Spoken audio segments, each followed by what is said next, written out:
And welcome back to another episode of Philadelphia Eagles Talk with Geoff and Matt.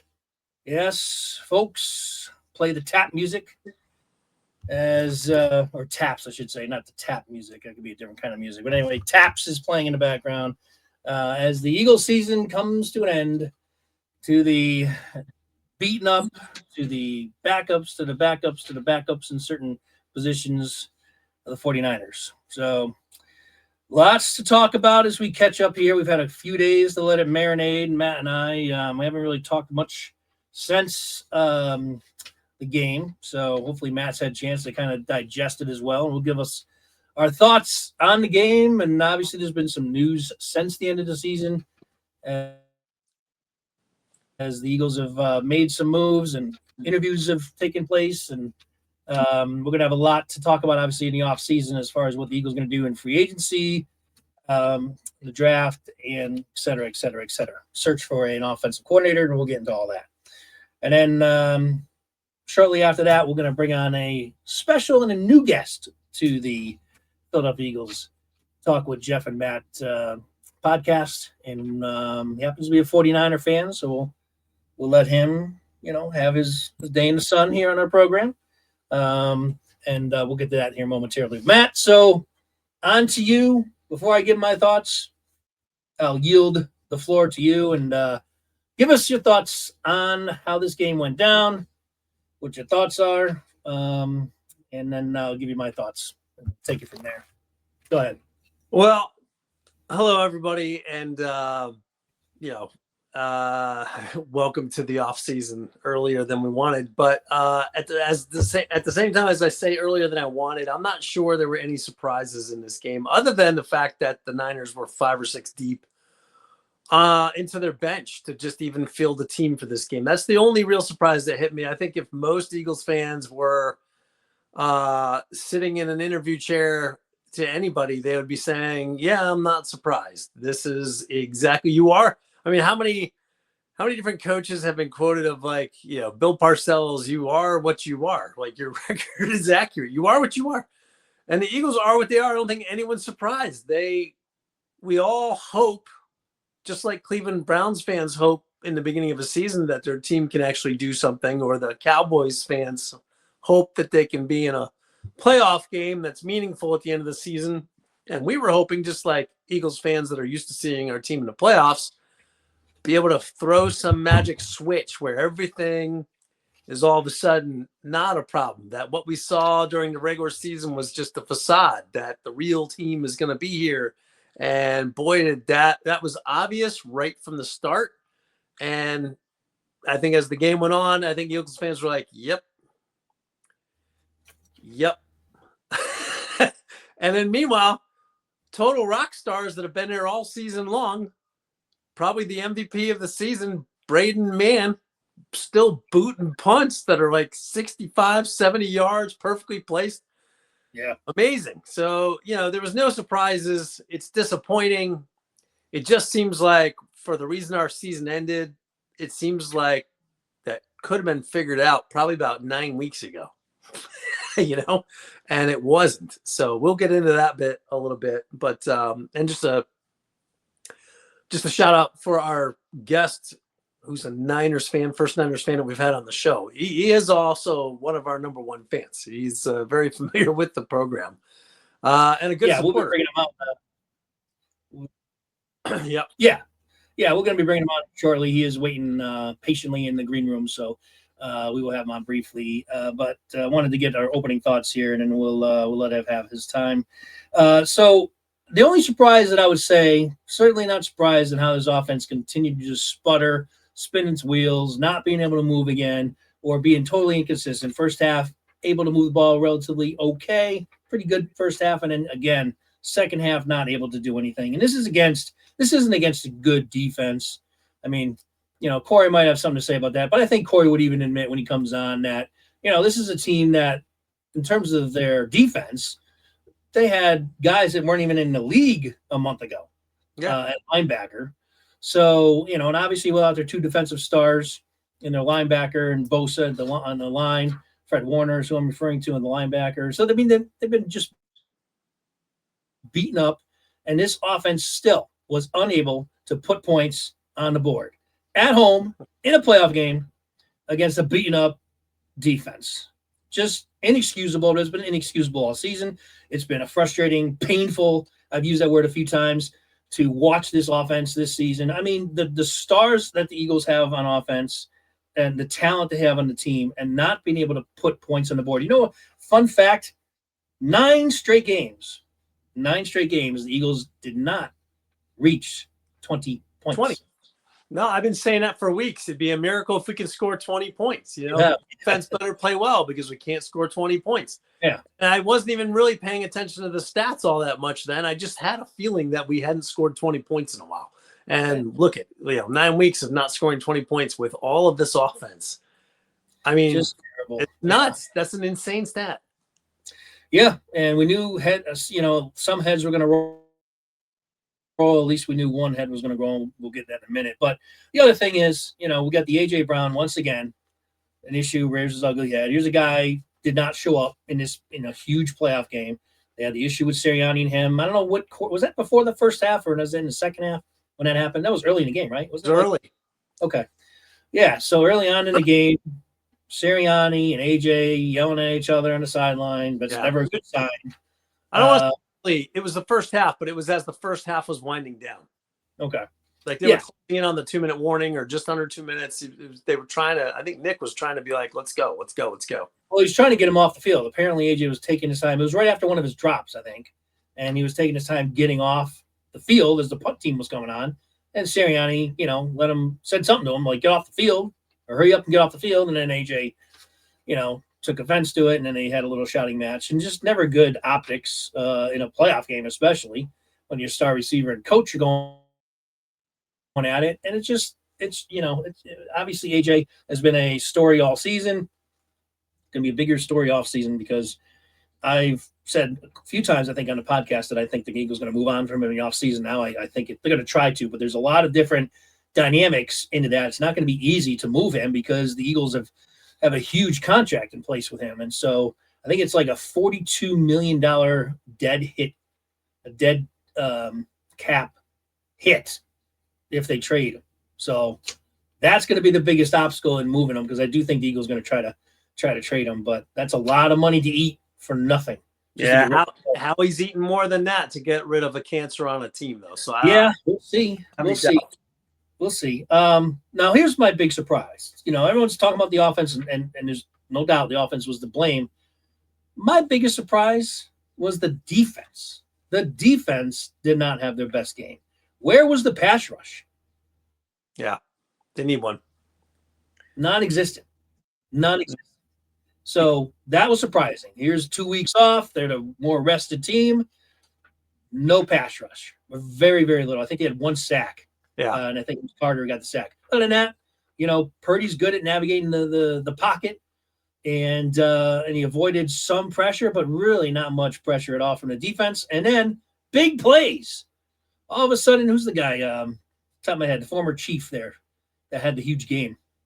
The wide receiver had the big 100 and something yards receiving. If we don't remember it, I'm sure Corey will. That's Robinson, isn't it? Demarcus Robinson. That's right. Yeah. So this guy goes off with a 50, 60 yard catch early on, the first drive, I think it was. 49ers go right down the field and score a touchdown. Eagles do answer it. Tie it up. Well, they tried to tie it up, but Jake missed an extra point. That would come into play in this game a little bit, although their kicker ended up missing an extra point too in the game. But Demarcus Robinson, this guy, where did he come from? Suddenly, 100 and something yards receiving. Where was our defense then? And that was actually, I guess you could say was our safety Blankenship. I think Mitchell was beat on the first one. I'm not sure who beat him on the other large play that he had over the middle. But where the heck was that defense that we were saying should be dominating that game? Well, that's Kyle Shanahan creating offensive plays with players that he knows can make those plays. Right. And what did I say was my key to the game? I said that was an interesting twist that I had, but my key to the game in our preview episode was off the field. I said the game to me was going to be decided between Shanahan and Vic Fangio, and Shanahan clearly won that battle, and the 49ers won. Not the offense the defense didn't play terrible. They got 2 turnovers. No, not terrible. Right, and then not terrible. Couldn't do anything with those turnovers.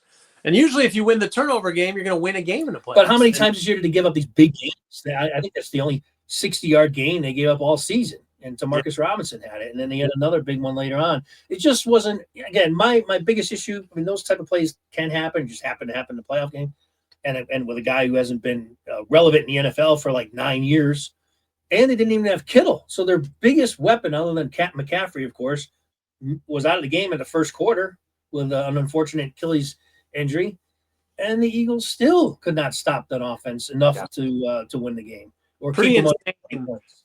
That's probably the most disappointing thing about the defense is you don't even have to worry about Kittle now. Right. And so why aren't you covering these guys on these trick plays and on these deep passes? Like, where are you? There's no Kittle in the middle, so don't worry. Right. Cover the other dudes. What's happening? Yeah. The most overrated stat in football is pressures. Most overrated stat because they only count and have an impact against bad quarterbacks. Good quarterbacks didn't get sacked on those pressures. Yeah. They threw the ball just like Brock Purdy did, or they escaped and then threw the ball just like Brock Purdy did, or they scrambled for a few more yards just like Brock Purdy did. Didn't matter how many pressures the Eagles had. If they weren't sacks, the pressures is the most overrated stat in football. Against bad quarterbacks, they matter because you're making an impact, causing a bad throw. Against good quarterbacks, probably not going to have much of an effect. And Brock handled, like some of his gunslinger attitude is what's missing from Hurts. And that's the big story of the offseason is who was more responsible for that. Is that, there's a reporter that I listened to, I can't recall the name, but he was going through sound clips of what Jalen Hurts has said about this offense this year. And if you listen to those sound clips played back to back, you realize Jalen's probably not the problem. He's asking to be removed from the straitjacket. He's asked to be released from this like prison. Yeah, that was the Go ahead. Yeah, that was the video I sent to you. Yeah. I was just going to say that's the clip I sent you. Yeah. Okay. Yeah. It was an interesting take, So that's all going to be hammered out. And it's an interesting, that's why I sent it to you because I'm like, wow, it's an interesting take because, a lot of people think or the word out there is that, the offense is limited or the schemes are limited because they don't think Hurts can, be a more, aggressive or run certain routes in the offensive scheme because Jalen prefers not to run those plays. Yeah. And this clip kind of had a totally different story to kind of tell. So, so the defense is down, I think, overall. You can't beat up the defense too much because they've been so good. But in that game, Kyle Shanahan schemed their guys open. Even with Kittle down, he put the trick play in with Jennings, who was a former quarterback. I didn't realize that, but he was like a 5-star recruit quarterback coming out of high school. So perfect time to have that guy throw a nice touchdown pass to McCaffrey. And what a catch by McCaffrey downfield. I mean, that guy's unbelievable. Love a catch by wide receivers don't make that type of catch. No. That was a great catch. If it was the fullback or somebody else, maybe that ball goes incomplete. But that was when they caught that, I'm like, we're not winning this game. It was plays and we're not. There was one play, Barkley ran the ball well, and Barkley runs over 100 yards. We get 2 turnovers, and we still lose. It's like 100% win on the line. How do we lose this game? But there was a Jason Avant. I've been watching him break down a lot of video lately, and he was talking about AJ Brown blocking for Saquon Barkley. Yeah, I saw that. It just makes me think back to, and he was describing how this play for 10 could have been 30 if he picked up this block. Mm-hmm. And it just reminds me of what I had referred to in the beginning of the season where I said when Johnny Wilson got injured and we were struggling when offense with running the ball a little bit. Yeah. And I was like, I wonder how much of this is not having Johnny Wilson on the field as like a third time that can move and block. And he would have been in those exact type of plays to spring Barkley for another 15 to 30 yards by blocking his guy. So I don't know. It'd be interesting to hear the coaches talk about that. But if Johnny Wilson's back on this team and Barkley's back and the rest of the offense stays together minus Patullo, just be interesting to see what kind of impact that guy had, Johnny Wilson had, by not being on the field. Yeah, so you just mentioned Patullo, so that'll be the last bit we talk about here before we bring Corey on. So yes, the obviously the obvious target to make here after another terrible performance by the offense was to fire Kevin Patullo. Someone was going to go down, and whether or not they wanted to, fire him or not, and really technically, I guess he was demoted from what I'm understanding. Yeah, Not technically fired, like he's still assigned to the team somehow, but he's definitely been, he's been removed from the offensive coordinator position. I don't know why the guy would hang on after he basically gets fired from his job, but we'll see how that all pans out. So we're going to be searching for another offensive coordinator. So it's going to be the 11th or 12th straight year that Jalen Hurts is going to have a new offensive coordinator in a row. But it had to happen. Someone had to take the fall. I think we probably both agree that Patullo had to go. He didn't impress me at all. Maybe not. Maybe it's not 100% his fault. It probably isn't. I mean, how many drops happened in that game? A.J. Brown had like 3 drops. Yeah. Even Smitty's got best hands on a team, dropped that key pass too. Not that, Smitty's pass was kind of a tough catch, but it was in his hands and it's something he normally brings down. So he would tell you that's a catchable pass. But, too many drops. Barkley had a huge drop too on the 3rd down. So definitely the players are at fault as well. But overall, when you're just watching the painfully, like I keep saying, the play calling and this offense just can't get drive sustained, 3 and outs. How many? They led the NFL in 3 and outs. So, I mean, any offensive coordinator who leads the NFL in 3 and outs is going to get fired every single season, I think. Yeah. So that's not a stat you want to be leading the NFL in. No. So, I don't know. Do you have any other thoughts on the firing? No, only that I saw on a comment chain, a fan of the Eagles somewhere on some page on Facebook had left a comment of like, I just want an old statue of a offensive coordinator, like basically saying I want a Vic Fangio as an OC because Vic is not interested in going anywhere. And what would Jalen look like if he had multiple years in an offensive system where he can just continue to grow instead of change part of his game plan every year, which he gets deserved credit for. But at the same time, I'm like, yeah, that'd be great. Like, give me one of the old school guys like Greg Roman or something that aren't necessarily like they already had their shots.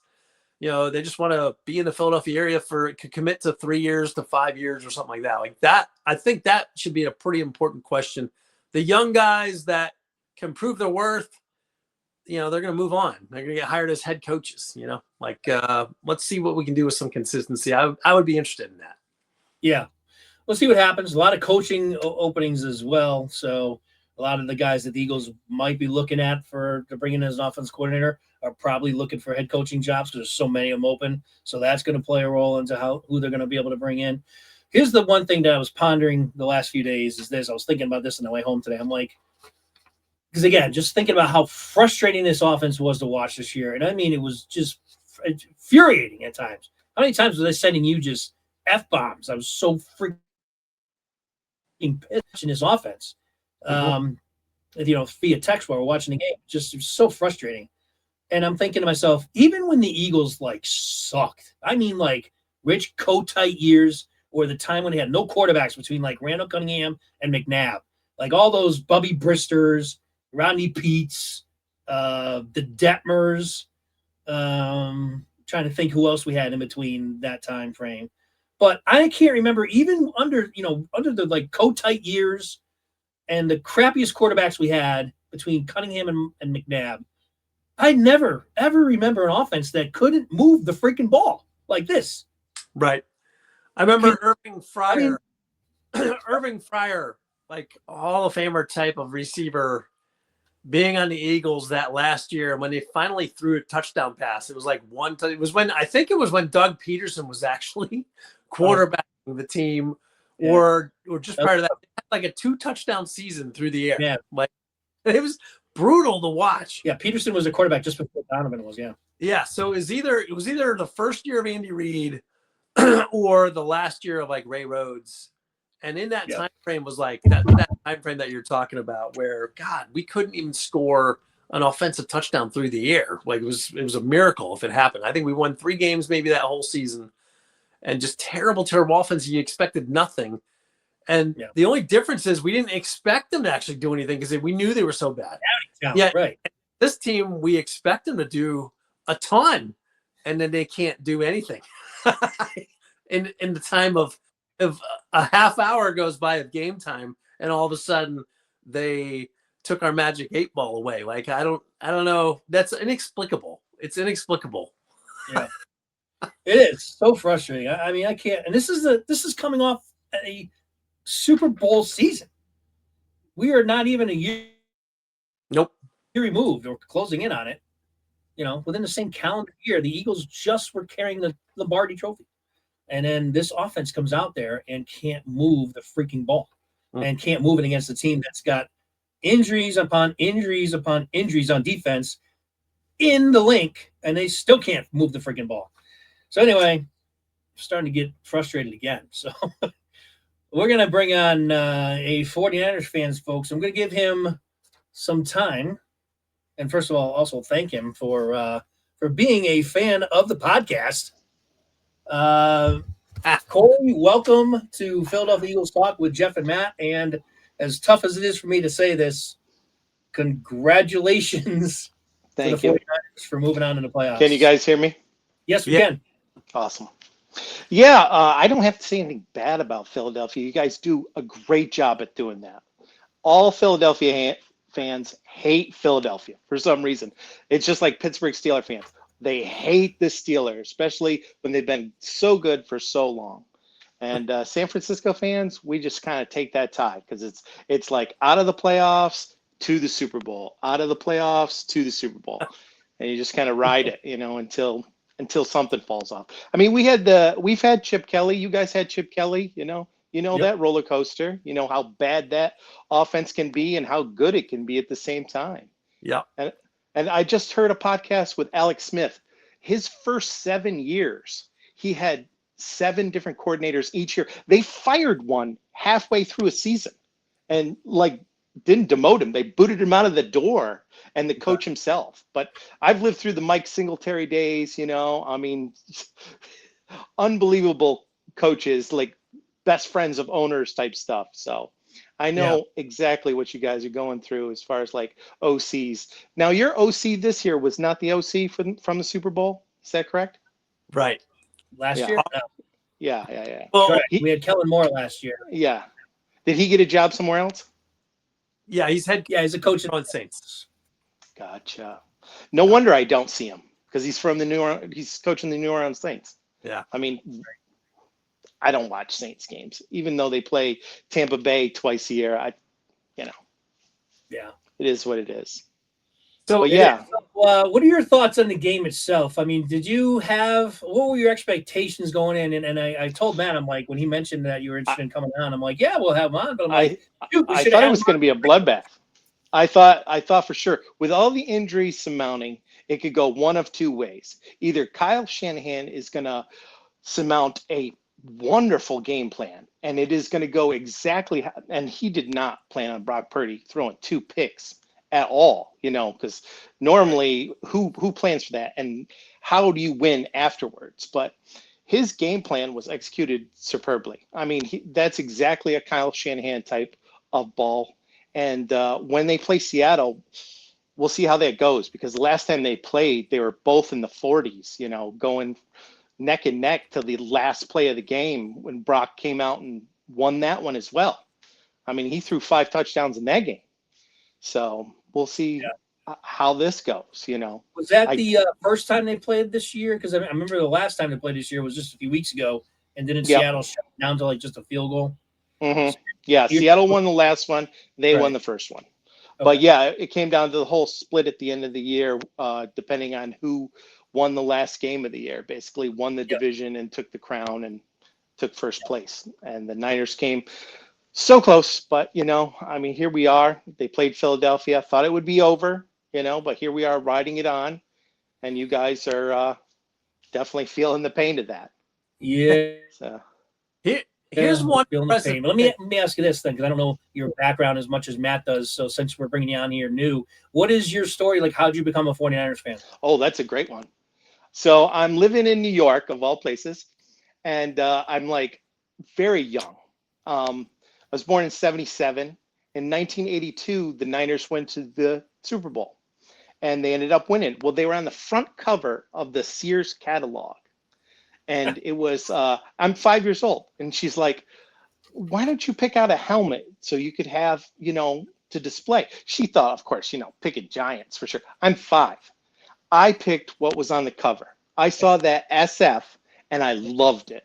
And I just fell in love with that. And the 49ers just ended up being, beyond my dreams as I'm like watching them go through the Joe Montana era. And my uncle, who is a Giants fan, berated me all that decade. I'm going to bet you right now they're going to lose. I'm going to bet you right now. So it was like every week, and every week they won. I mean, they beat up everybody. Well, they had some big matchups too. The 49ers and Giants went at it. Yeah. A lot of those NFC Championships games too. So my mom posed to my brother a few years later. They're playing the Bengals in the Super Bowl, and same thing, Sears catalog to my brother, and he ends up picking Cincinnati. And to this day, he is a diehard Cincinnati Bengals fan. He's been through it all. He goes out there almost once a year to Cincinnati just to watch a game from New York to Cincinnati. So figure that out, that's very interesting. Glad I asked the question because that's two interesting stories. Now, Cincinnati and San Francisco, ironically, faced each other in the Super Bowl in like what, 83 or something? Twice. Right. Okay, so twice. Yeah. So okay. It was just happenstance that they had to be on the Sears catalog, and he had to be the opposite of me. He couldn't be, rooting in my corner or anything like that. And we have been that way our whole lives. So it's just once in a while I'll throw him a bone and be like, hey, Joe Burrow did all right. He's in the Super Bowl. Good luck, stuff like that. But these days I don't even mention it, What? Don't even say nothing.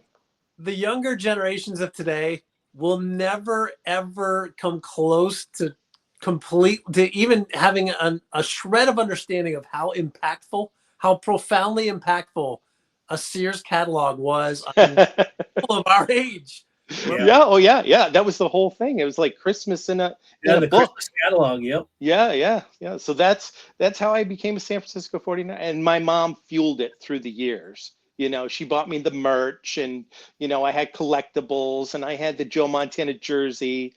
But going in upstate New York with San Francisco stuff, people thought I was insane until they started to just dominate the decade, and then on into the 90s, which just fueled it even more. And the dozen or so Hall of Famers that came about because of it. I mean, what's not to like, And even through the really great all-time. Yeah.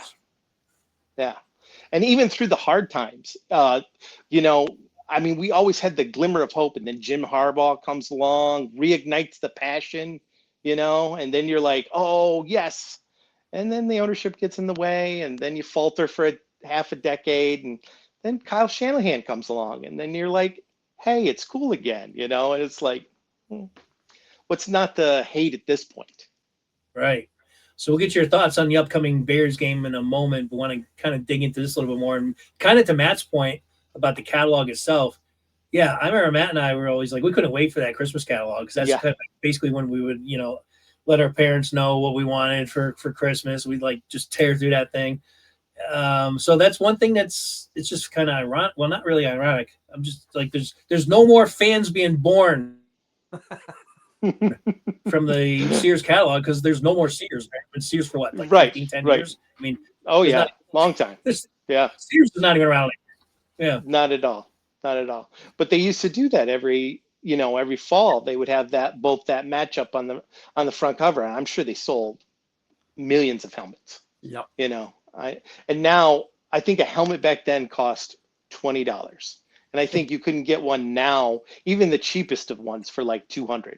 Or $100, even if the little figurines are now like $50. Yes. Yeah, the little small mini helmets are like $50, $60 now with not even an autograph on them, just by themselves. Tiny Rydell mini helmets. Yeah. At some point, I'm going to display. I actually have an authentic Philadelphia Eagles helmet. I have it in a display box in my room. But I'm going to have it in the background here once I establish a background and kind of like a montage. That's Yeah. Hopefully, Corey- I'll have that ready for next season. I wanted to have it Well, ready this season. Just My whole life, my father was a Philadelphia Eagles fan, of course, in New York, but he loved Philadelphia. Oh, Wait a yeah. minute. Whoa, Oh, yeah. Time out. So wait a minute. Your father was an Eagles fan. Oh, yeah. That would, Yeah. so that Forever. didn't rub off on you at all? No. Terms? No. There's no loyalty there. I saw the misery, When I was little, it was just miserable. They weren't great. There was no Reggie White when I was small. There was They were none of terrible. that stuff. They were awful for a long terrible. time. Yeah. I mean, it was just none of that, and it just looked like he was so miserable. But he went to a Giants Eagles game back in the '70s, and he just loved. He loved how they looked. He loved the Eagles. He loved the whole thing, and he loved how gritty they were. And then he just was an Eagles fan. That's awesome. I mean, it's still in his room there. He's got an Eagles hat, So You bring your dad on the show. You're down the road. If he's still maybe your another dad's day. still with us, or Yeah. In a way, he has Alzheimer's, so no. Oh yeah, okay. Okay. Well, shout out to your father. Yes. Fly Eagles fly. Matt, do you have any before we kind of since we have him on here, we'll kind of talk about the Bears game. But do you have any other questions for Corey before we move on?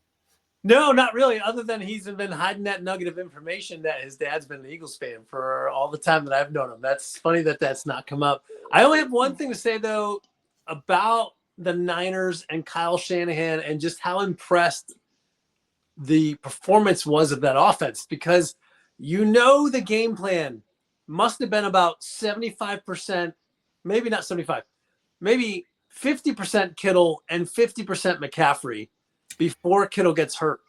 And so to have an OC, I can't even name the Niners OC.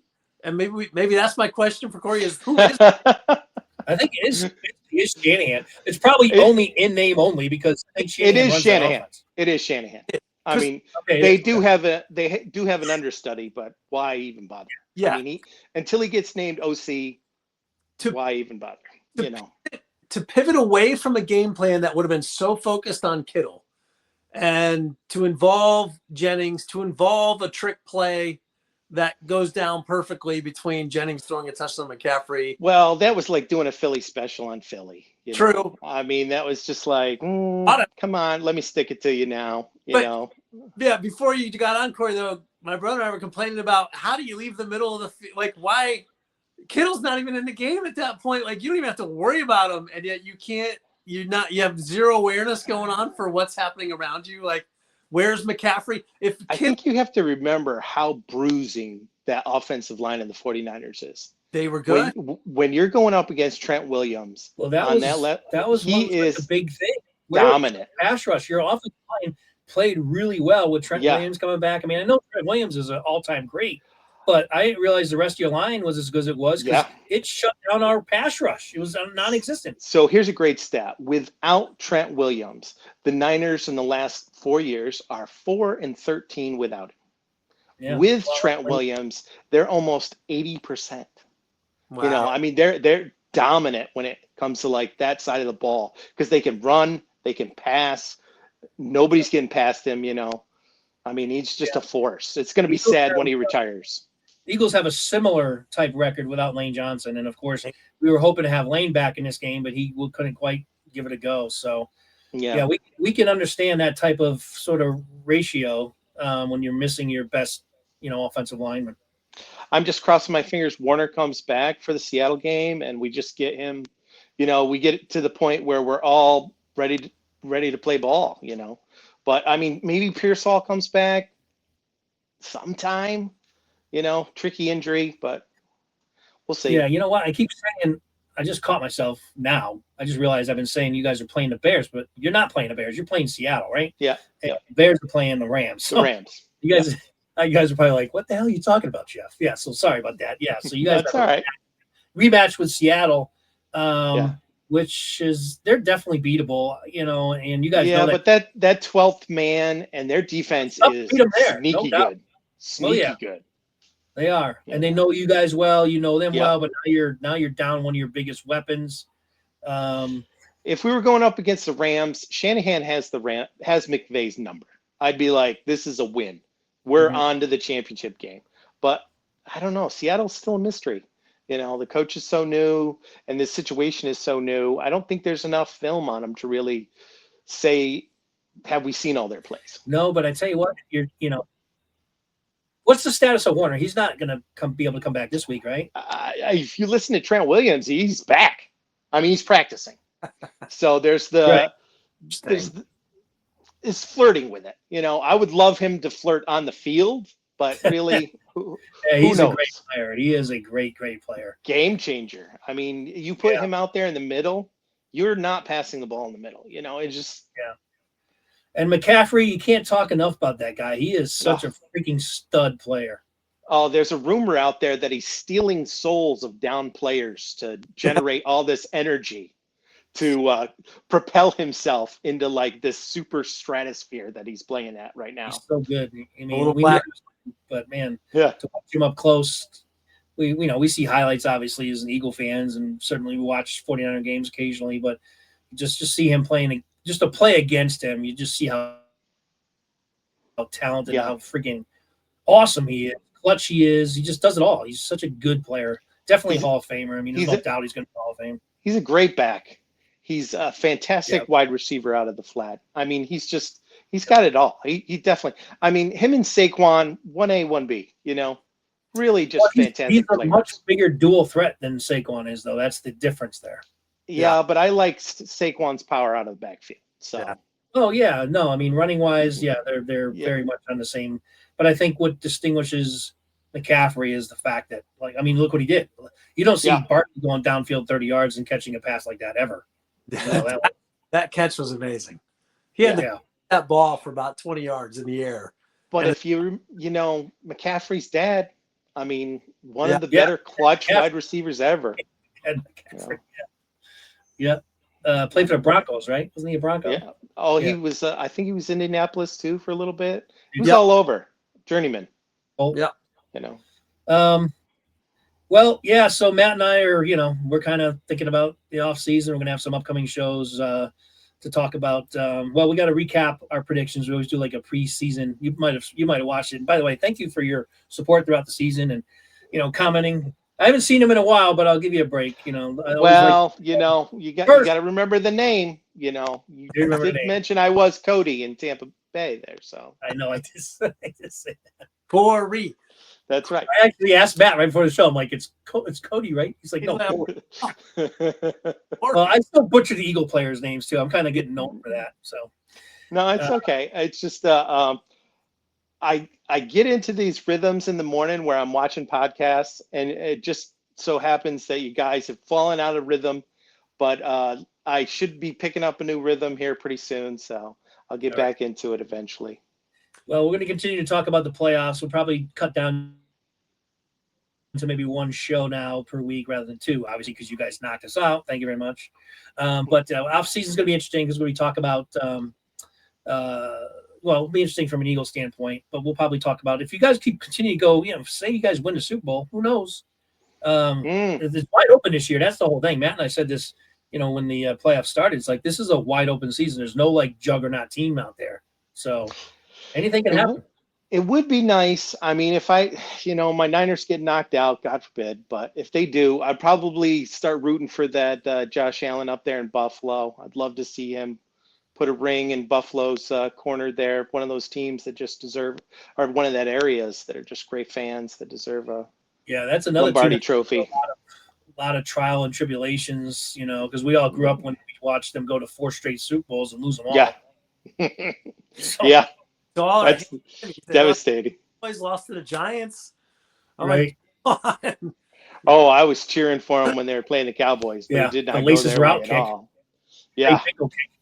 Oh, man. What's the kicker that missed that one? Was that Norwood? Yes. Scott Norwood. It is hard.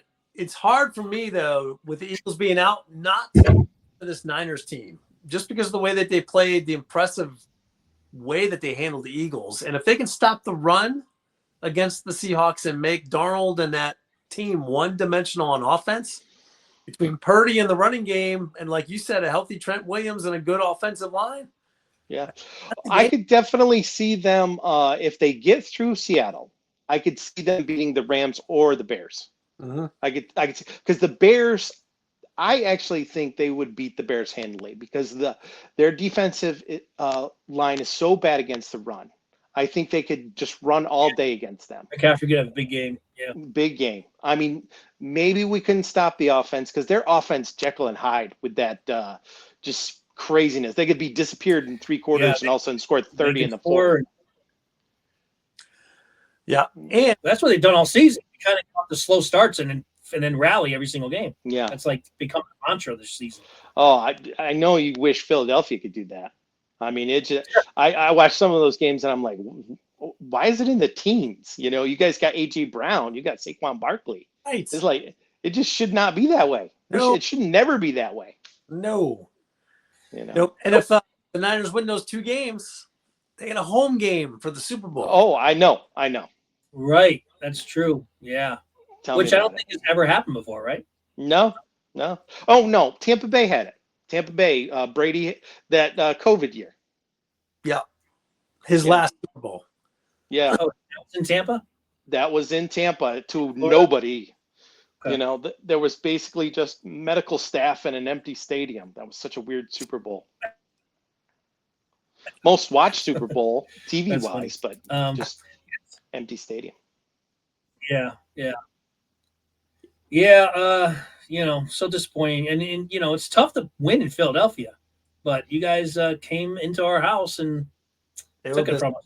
they were on a business trip, 100%. Yeah. When Kittle went down, I was right with you guys. I was like, "This is in the bag. It's over." Yeah. You don't want to Back ever up the bus. You don't want to ever see an injury like that. That was, I felt bad for him because, guy plays his whole, season to get to this point, and to have major injury like that, that's tough. And but yeah, from an Eagles perspective, as tough as it is to see a guy go down like that, you're like, wow, one of their offensive weapons is gone now. Here we go. Yeah. And didn't matter. Didn't even matter. If they do win, there'll be other guys that you've never heard of that are going to be some star of the show, and just that's the way it's been all year long. I mean, we had Mac Jones take over for like 4 games. I mean, it's insane, and he won. And he played well. Yeah. Yeah, he played well. Yeah. Yeah. So the other thing that Shanahan having a guy like that, like something Patullo would never be able to adjust to, is suddenly your fullback. That was one of his definitely his pivot check was to start using use check down the field, and he caught how many passes? 4 or 5. Really big play. Only if they were at home, you'd hear that hollowed sound. Use check. Yeah, I mean, but that was clearly part of how he adjusted because no Kittle, and you saw that they went to him. They did hit your backup tight end a couple times, but he also had some drops. I don't know if he was really ready to step up. So he went to the fullback there, and who came up with some really big catches. He's got good hands for a fullback. Yes. He's been dynamic for the last 6 years. He's been really good. Here's the thing about the Niners. If I were the Seahawks and I had them on the schedule, one of 2 things happens when your general gets shot and has to leave the field of battle. A, the troops crumble, or B, the entire squad gets galvanized and plays better than what they actually normally achieve. But the Niners, I mean, even though the Eagles kind of got stuck in the mud, the Niners are part of that reason why they got stuck in the mud too. So they might come out and not even blink an eye and go demolish the next 2 teams to get to that Super Bowl. You never know, but clearly losing. It's the NFL.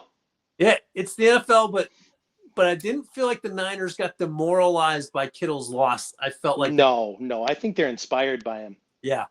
I mean, it just when he goes out. I mean, he's like, I'm not dead. That was his first message. He's like, I'm not dead. I'll be back next year. You guys are fine. Well, I think it goes twofold with that. I understand, and definitely the 49ers deserve credit for hanging in there and stepping up and kind of doing what they could to kind of overcome that big loss.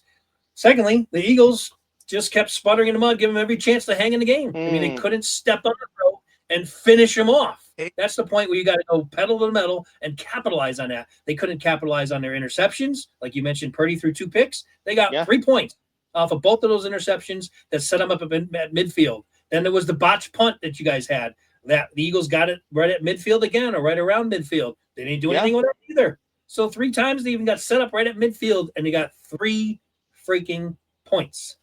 Yeah, it should have been game over. You guys Right? should be on to the next. They didn't take It should be advantage of it. different. Yeah, You know? I don't understand, but at the same, that's why they play the game.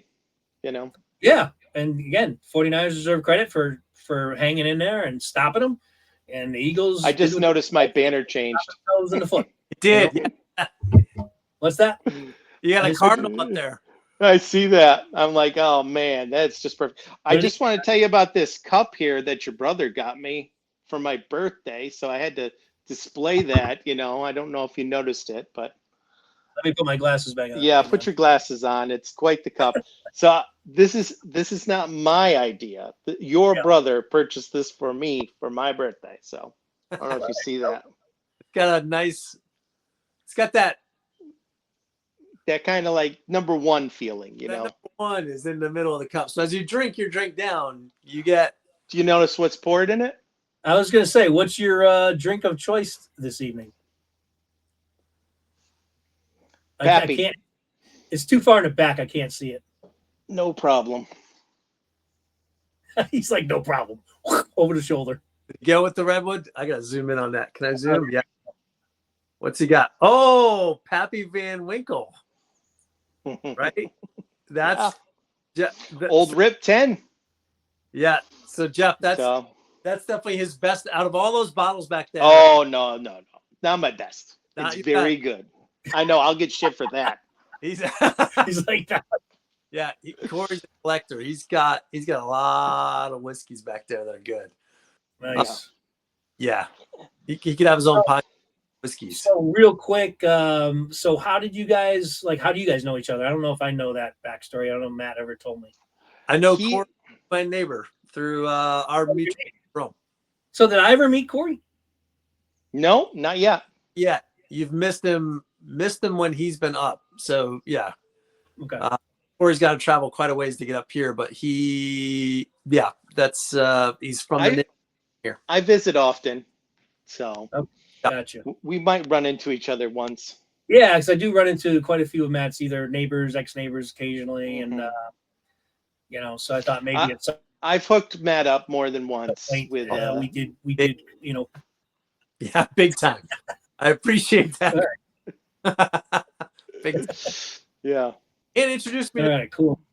the Redwood Empire. Redwood Empire Lost Monarch, still one of my favorites, and that came. California whiskey, man. Yep, good stuff. Well, It Matt is passes great his stuff. Matt passes his knowledge, which apparently some of it comes from you down to me. So I'm not as big of like a connoisseur, I would say, as Matt is and you are, but occasionally I'll tap into it for sure. I'm more of like I don't know, more of a rum guy. As far as scotches, I like Macallan. That's my go-to.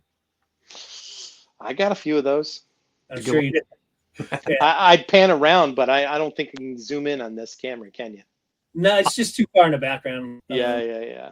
When I the, debated on distance. Once it's on I YouTube, settle for this. when I watch it on YouTube, then I'll have a bigger perspective. I'll probably come through if the Niners better win there. On this screen, it's a little bit smaller and condensed. if the Niners win the Super Bowl, we have a Corey special Oh, where nice. we'll just go through the lines of the bars. We'll just tell some whiskey stories about what these whiskeys were, where they came from. Why we're drinking a little bit of all of them because the Niners just won the Super Bowl. Oh yeah, I've got a 18-year-old Macallan. I will crush if the Niners win the Oh, Super you Bowl. have to. You definitely got to crush that one. Yeah. I think I definitely do the 12, and I've had 15. I don't think I've had an 18. But yeah, Macallan's my go-to for Scotch. My Still, best I've whiskey tried story different with Scotch. Macallan is hosting friends and everybody.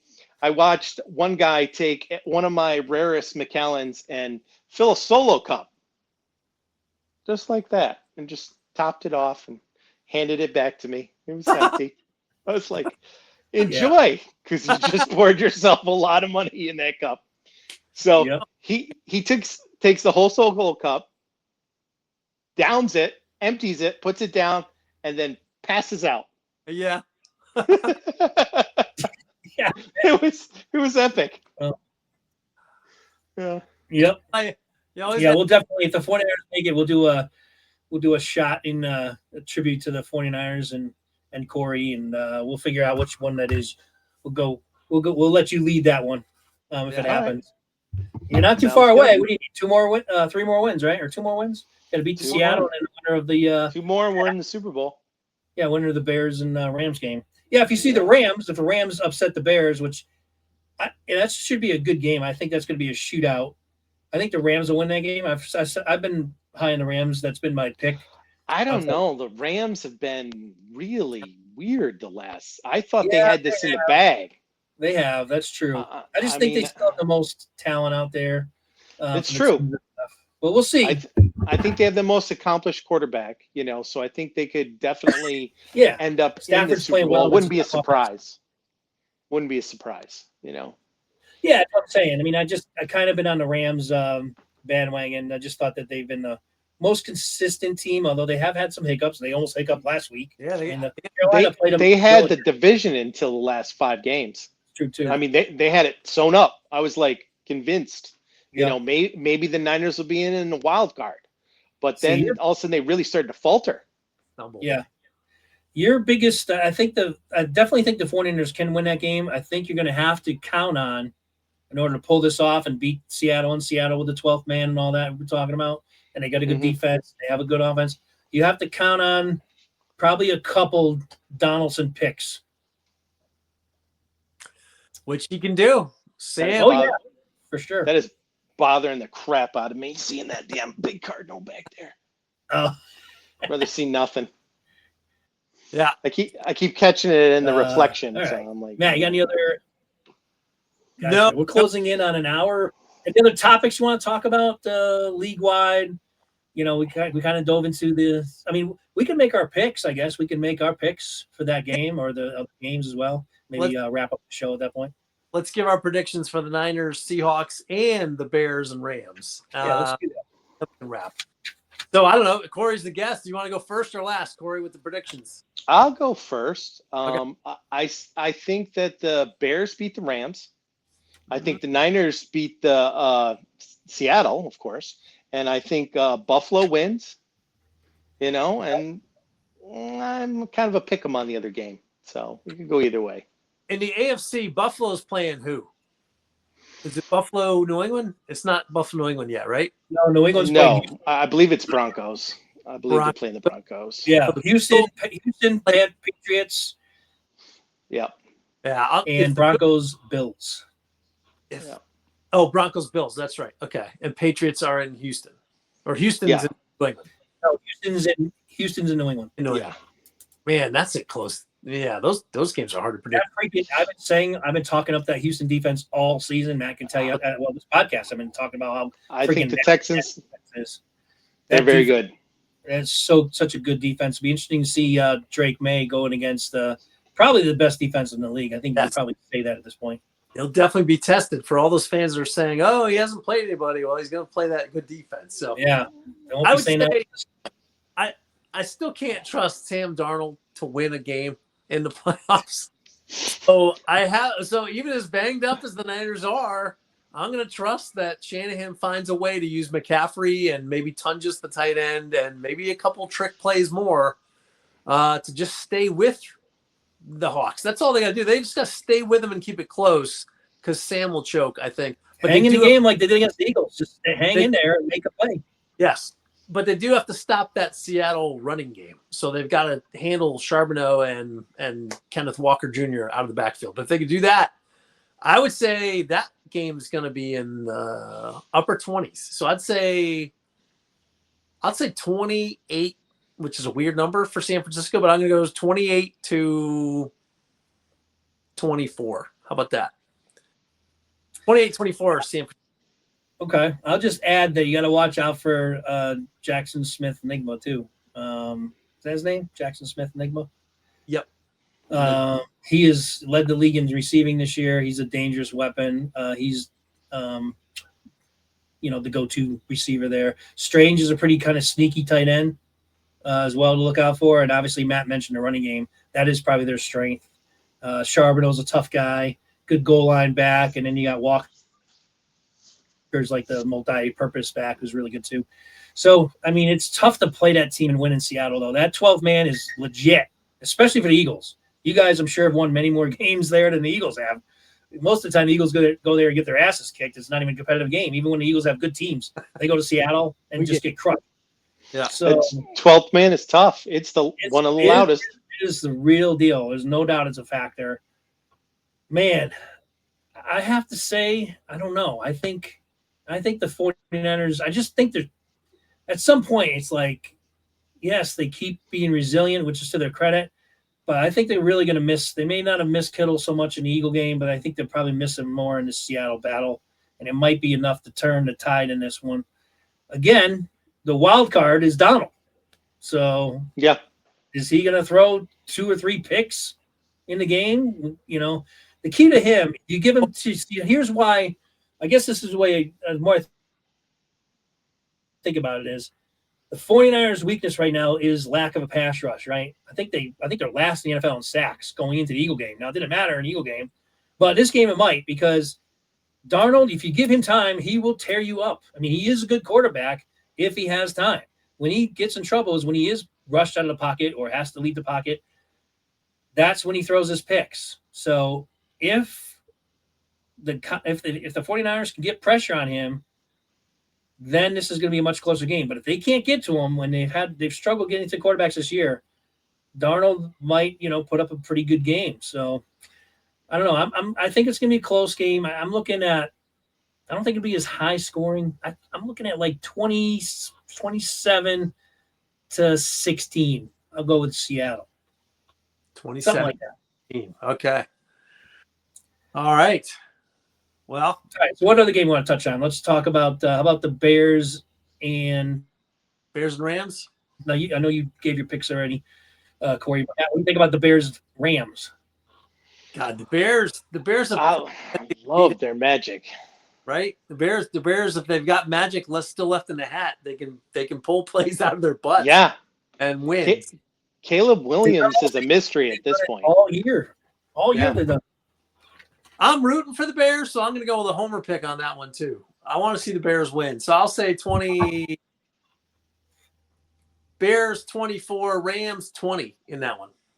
Okay, I'm rooting for the Bears, but I will stick to my team that I've kind of been riding the bandwagon all season with the Rams. I think being overall the best team in the league. I think they got a little scare last week, so I think they'll be more prepared for any type of letdown.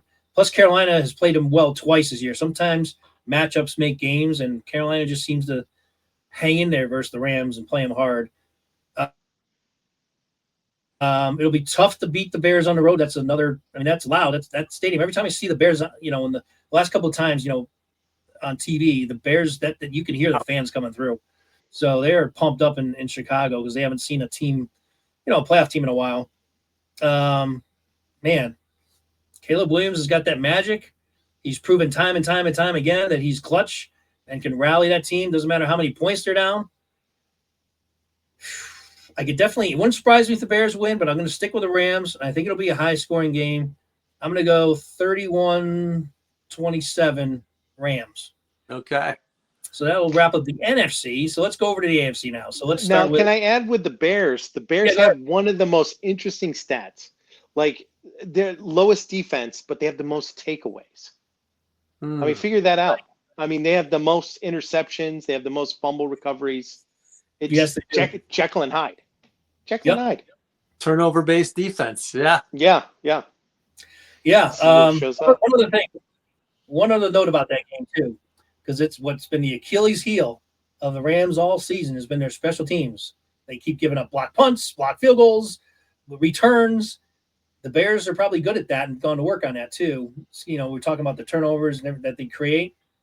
That is one way the Bears could upset the Rams. Block punt, field goal, kick return. Look out for that, Okay, so on to the AFC. Let's go with Broncos-Bills game. I know, again, if you want to touch on it again, Corey, feel free, because I know you already gave your prediction. But let's go Bills-Broncos, Matt. What do you got now? Or Corey. Go ahead, Corey. Oh, I think the Bills, I think the grit of Josh Allen is just going to come through. But I could also see this being, 33-31, and Josh Allen edging them out with 30 seconds left to go. Yeah, or in overtime, because you don't know what Sean Payton's going to dial up, and he's really good at scheming quarterbacks like that. And it's the same thing. You got Sean Payton, you got Kyle Shanahan. You don't know what he's going to do, And if his team goes the way he wants it to, and his young quarterback does not choke, I mean, it could be a runaway. I could see them beating the Bills handily too. So, but I still say 33-31 Bills. Yeah, I largely agree with that. I think the Bills pull it out in a high-scoring game, and I, that one is the most unpredictable. I think, like, because you could have Bo Nix show up and choke, which I don't think he would, but he's got to have nerves going on. It's his first trip to, as the number one. They were the number one seed, right? So they're number one. Do they get rust from a week off or lose some momentum, or are they able to pick it back up and just start right where they left off? So, but I'm going to go with all homer picks because I'm rooting for Josh Allen and the Bills too, because so I'll go with maybe a little bit lower scoring game, maybe 24-21 Bills over Broncos. Oh, okay. I kind of see it more like Matt does, a little bit lower scoring. This is the year for Josh Allen. He hasn't had to run into or face off against any of these top, there's no Mahomes out there. There's no Burrow he's got to face to get to the Super Bowl this year. And that's kind of been his stumbling block whenever he's faced those, so they've knocked him off. So this is the first year where it's been kind of open for him to get to the Super Bowl. Can he get past Denver? That's, I think he's also bringing in the weakest team I think he's had. We talked about how he doesn't have that many receivers. They're kind of more of a tight end focused team weapon wise, and obviously the running back is led the league in rushing. So he's tough. So it's going to be a running game, and I think they'll utilize the tight ends just like they've done all season. Obviously, got to watch for his legs and running the ball because he's a threat that way too. But that Denver defense is tough, and at home they've had 2 weeks to prepare for it with Peyton, who's a good coach. They got that. Who's that linebacker, Matt, that you talked about even before the season started? Nick Benito. Benito, right? Yep. He had 15 sacks or something like that this season, maybe more than that. He's a threat. They got Patrick Surtain Jr., one of the biggest shutdown corners, lingering in that defense. Denver's defense is pretty legit too. Not as good as Houston's. I got it 24-17, 24-20, maybe something like that. Kind of where Matt is.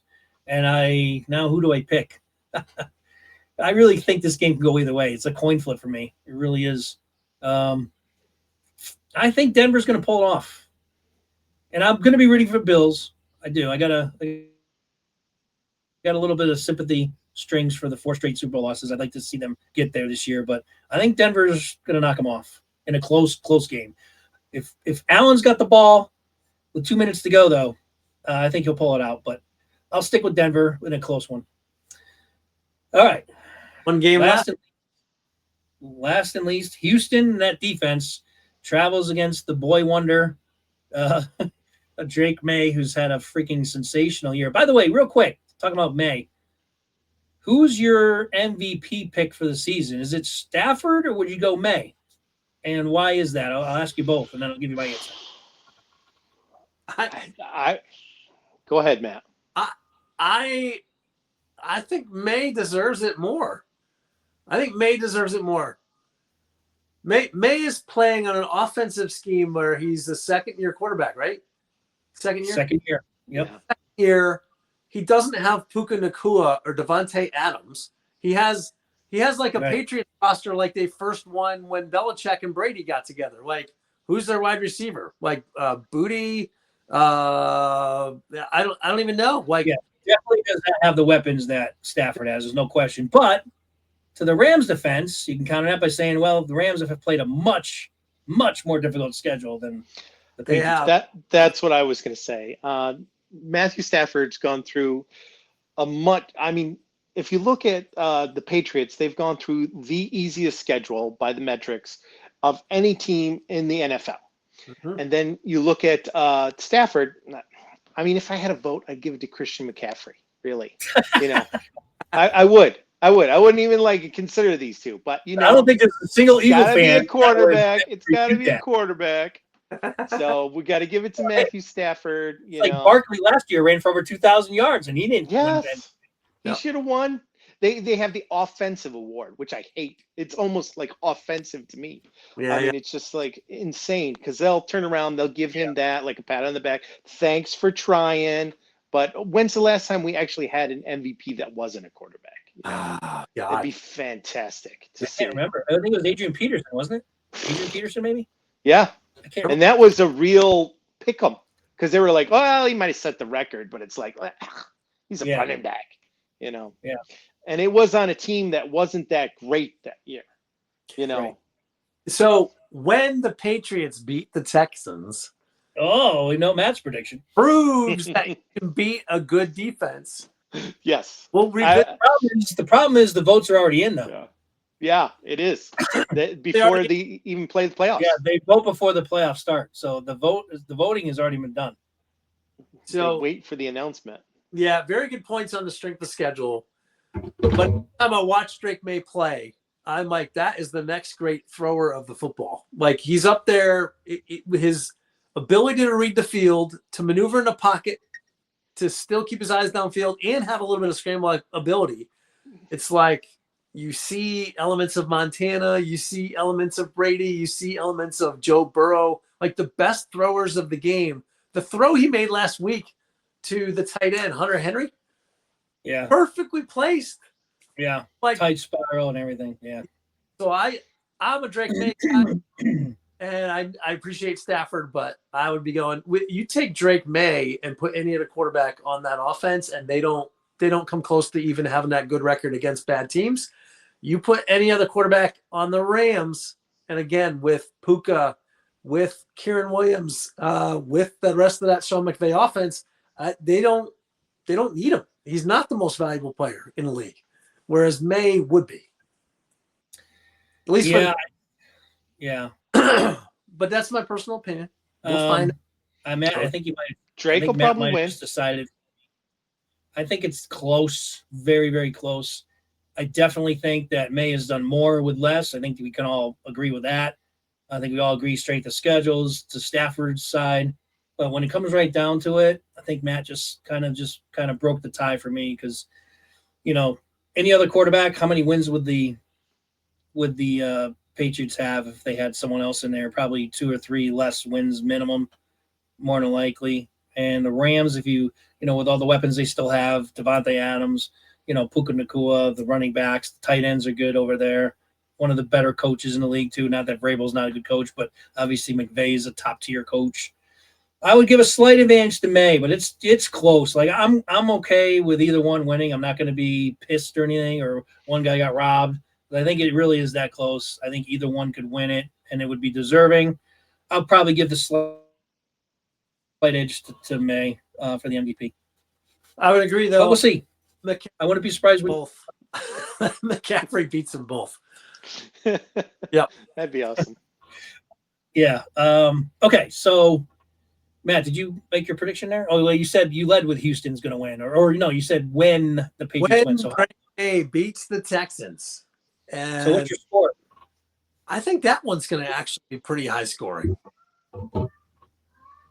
Really? Okay. Because I think the Patriots defense is going to give May a short field a couple times to work with. So I think that one might be, let's say 30 for the Patriots and let's say 13 for the Texans.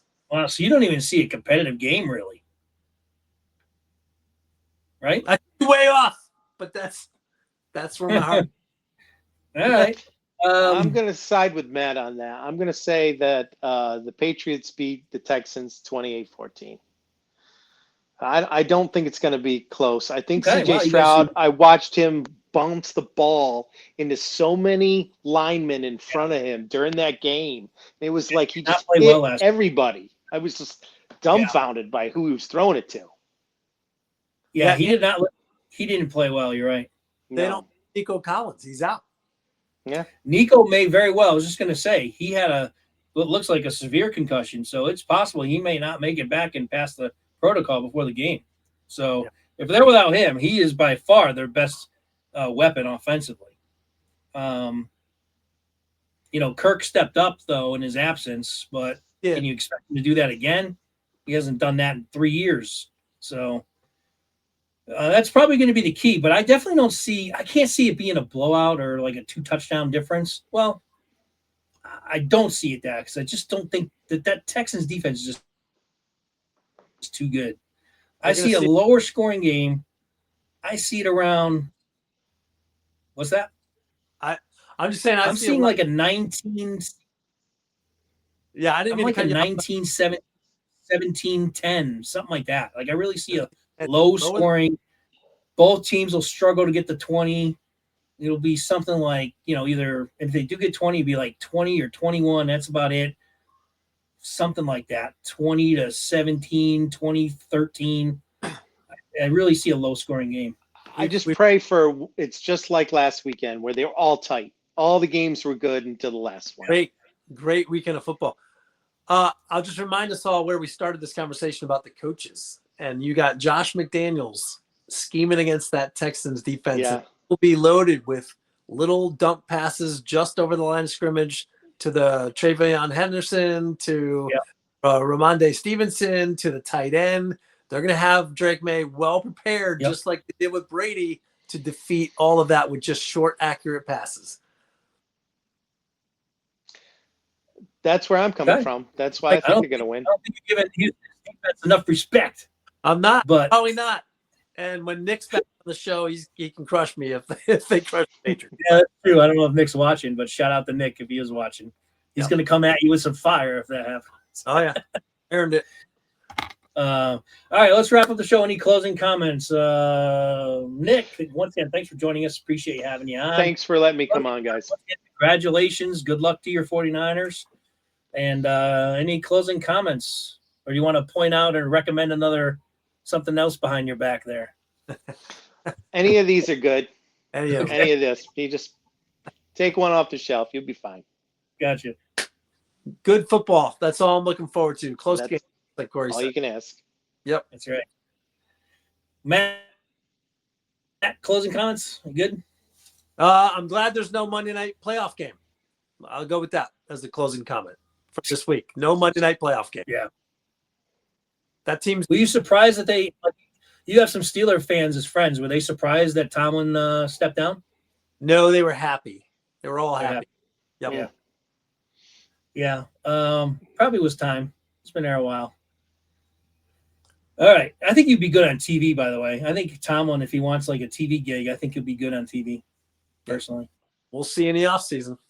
Yeah, we'll see. So before we sign off here, thank everybody for watching. Make sure you like and subscribe. Maybe you could beat Corey for being first on the video. If not, thanks for watching as always. Fly, Eagles, fly. Into the off season we do. And Matt, you can close us out. I keep saying go Birds, but the Birds are gone. So go Niners. All right, guys. Thanks again, Corey. We'll catch you all next time. Take it easy. Yep.